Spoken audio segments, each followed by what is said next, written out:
He packed his lunch from home. His Honda was 12 years old, sun-faded, with a rust spot forming near the rear wheel. 3 spaces over, a leased German SUV pulled in smoothly. The man who stepped out wore fresh designer sneakers and a watch that caught the morning light deliberately.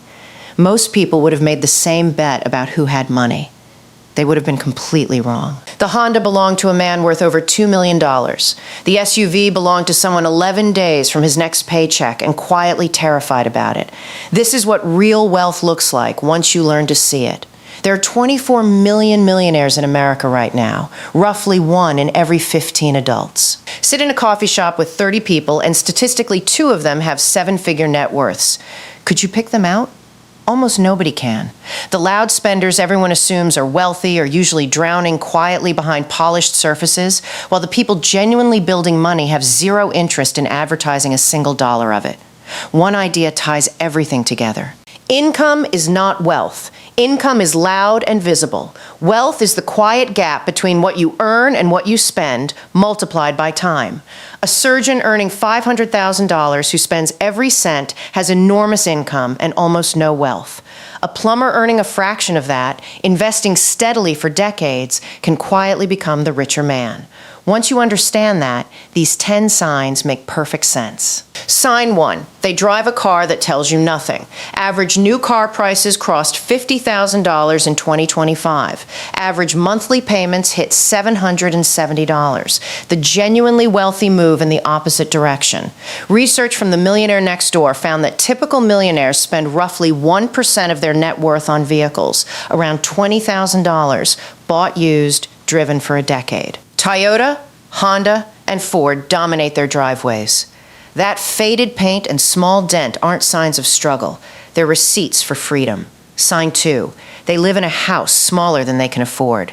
The world's most successful investor still lives in the same Omaha house he bought in 1958 for $31,500. He could own any home on earth. Every extra bedroom means more property tax, more insurance, more furniture-filling rooms nobody enters.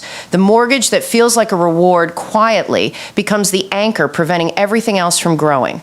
The genuinely rich prefer a paid-off modest house and a fat investment account over an impressive address and a payment that owns them until 70. Sign 3. Their clothes give away absolutely nothing. No logos, no status pieces designed to be recognized from across the room. Well-made basics, worn for years, replaced only when they genuinely wear out. The louder the brand, the more likely you're looking at someone still climbing or faking the summit. Someone who knows exactly how many years they could live without working doesn't need a stranger's validation. The wealthy world even has a name for it: stealth wealth. Plain, quality clothing with zero visible branding. The people who can buy anything have largely stopped wanting to be seen buying it. Sign 4. They go quiet whenever money comes up. Someone at every dinner narrates their own spending, the bonus amount, the renovation cost, the vacation price. The genuinely wealthy are almost never that person. Walt ran a small business for 30 years, sold it, and quietly owns the building his old shop sits in, collecting monthly rental income that exceeds most people's salaries. Ask Walt what he does, and you get a shrug and the word retired. People performing financial success are still climbing.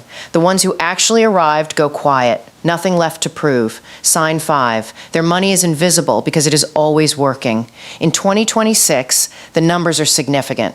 $24,500 into a 401k, $7,500 into an IRA, $8,750 into a health savings account, triple tax advantaged. With employer matching, combined annual limits reach $72,000. The genuinely rich fill every available account, then continue into taxable brokerage accounts buying broad index funds.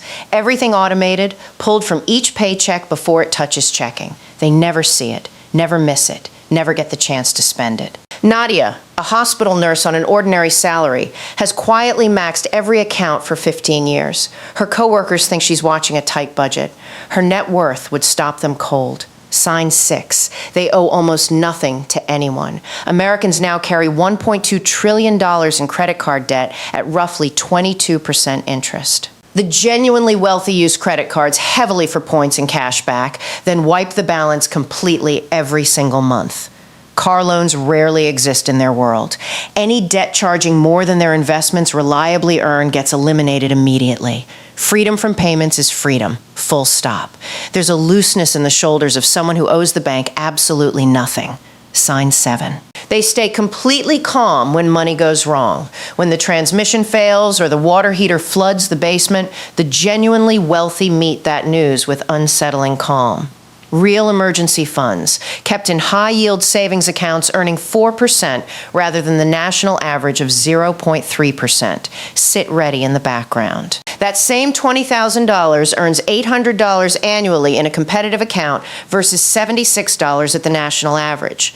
Multiply that gap across every dollar and every year, and you begin understanding how two similar-looking people slowly drift worlds apart. Sign 8. They buy the good version once and keep it for years. Marisol bought one quality leather bag 14 years ago and still carries it daily. The corners are worn soft. A stranger might assume she can't afford a new one. The reality, she has spent less on bags across 14 years than her coworker spends in 2. Cheap becomes expensive the moment you replace it 5 times. The genuinely rich understand cost as a long-term number, not a sticker price. Sign 9. They have made complete peace with the word no. Destination bachelor parties, trendy restaurant upgrades, status purchases everyone around them is making. The genuinely wealthy decline, all of it, without drama or apology. When Dean received a substantial raise 3 years ago, he changed essentially nothing. Same apartment, same car, same routine. The entire raise flows straight into investments. To friends who upgraded everything when their incomes rose, Dean looks stubbornly cheap. What they're missing is that he spends generously on the 2 or 3 things he genuinely values and goes completely silent on everything else. Sign 10. They have stopped trying to look rich because they finally are. At some point, the genuinely wealthy stop performing wealth entirely, because the performance was always a substitute for the real thing, and they no longer need a substitute. What real wealth ultimately buys isn't a better car or a louder watch. It buys the quiet freedom to walk away from a toxic job, carry a struggling parent, take an ordinary Tuesday off without asking anyone's permission. That low background hum of financial anxiety that follows most people through their entire lives simply goes quiet. What replaces it is a steadiness no amount of spending can purchase. Go back to that parking lot. The man in the leased SUV with the fresh sneakers. The man in the faded Honda with his lunch from home. You can read it now. Looking rich and being rich are 2 completely different skills. The people who master the second almost never waste a single afternoon on the first. From the outside, real wealth looks exactly like an ordinary Tuesday morning in a sun-faded Honda. Nothing to see, everything to learn.